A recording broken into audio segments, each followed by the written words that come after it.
Todd, why do you like Brandon Nimmo atop the Mets order? I think it's a really tough decision, or at least an interchangeable decision, because I think Nimmo has that on-base percentage that you love. You get to see a lot of pitches, and that Marte has power in that second hole, drive-in runs. But having said that, I do know that Marte, as a base stealer, would really benefit from leading off with Nimmo hitting behind him. I think Nimmo can hit either place. I think both of them can hit either place. So maybe it's about the matchups. But I've always loved Nimmo in that leadoff spot because he's so good at getting on base, so good at setting the table.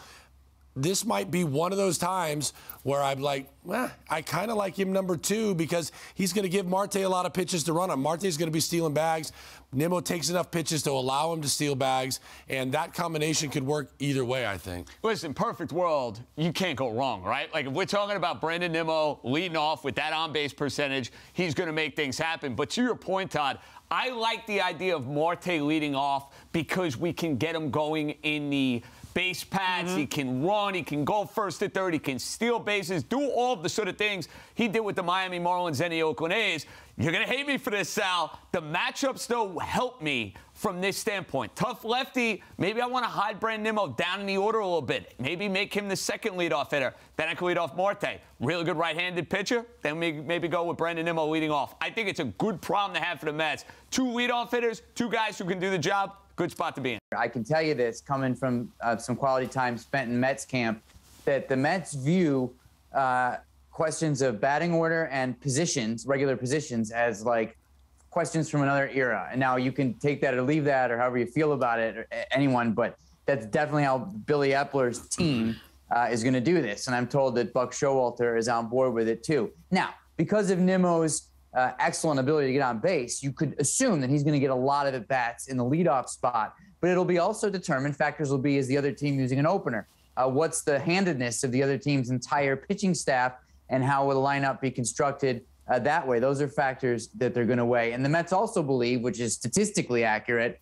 that as long as you have your best hitters near the top of the lineup, it's not too terribly important to winning the game exactly what order they bat in. That's the contemporary thought, and that's where the Mets are at. The feelings when I hear you say that, I hate that. Now, I get it. I get the matchups and the analytics and the numbers. I miss going to the ballpark knowing that when I look up at that big scoreboard, I'm going to see the same lineup, the same numbers for the most part, but that's not the case anymore. Terry, do you think a player should have a specific role in a lineup or in a position in the field? I really do, Sal. I absolutely agree with you. You know, all my time, I always believe when a player comes to the ballpark, he has to know he's in the lineup. And there's nights where the night before you'll say, hey, you're off tomorrow. But those guys come in prepared. You know, this game is about routines. And the guys who are in that lineup every day, they have a routine that gets themselves ready. You know, I think matchups are okay in certain situations where you've got a guy who, hey, look, he cannot hit lefties, or a guy that, hey, look, he really struggles against the right-handed slider. Wilmer Flores, you know, comes to mind. He killed lefties. So, you know, I got to get him in the lineup today. But you know what? I think right now the Mets could go either way. I really think, you know, Marte's there to lead off and get on base. And you know what? Brandon Nimmo can take all those pitches he wants, hitting in the second hole, and yet still doing some damage. So, but I believe that I really like the set lineups.